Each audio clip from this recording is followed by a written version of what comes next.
রাজধানীর সিদ্ধেশ্বরীতে রূপায়ণ স্বপ্ন নিলয় প্রকল্পে ৩.৫ কোটি টাকায় কেনা একটি ফ্ল্যাট রয়েছে সাবেক এনবিআর চেয়ারম্যান নজিবুর রহমানের নামে। দুদকের আবেদনে মঙ্গলবার এই ফ্ল্যাটটি জব্দের আদেশ দেন আদালত। নজিবুর রহমানের বিরুদ্ধে ঘুষ ও তদবির বাণিজ্যের মাধ্যমে শত কোটি টাকার অবৈধ সম্পদ অর্জনের অভিযোগে অনুসন্ধান করছে দুদক। একই সাথে তার ১১টি ব্যক্তিগত ও শেয়ার হিসাব ফ্রিজ করা হয়েছে।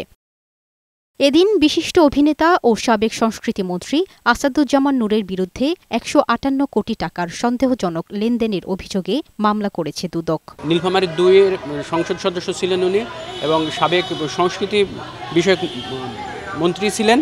তার বিরুদ্ধে জ্ঞাত আয় বহির্ভূত সম্পদ অর্জন এবং নিজ নামে ভোগ দখলে রাখা এবং ১৯টি ব্যাংক অ্যাকাউন্টে সন্দেহজনক লেনদেনের অপরাধে তার বিরুদ্ধে দুর্নীতি দমন কমিশন আইন ২০০৭ এবং দুর্নীতি প্রতিরোধ আইন ১৯৪৭-এর সংশ্লিষ্ট ধারায় একটি মামলা রুজুর অনুমোদন দিয়েছে কমিশন।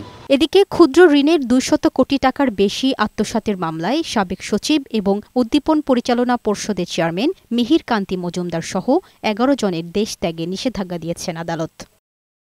লামিয়া আক্তার, বৈশাখী সংবাদ, ঢাকা।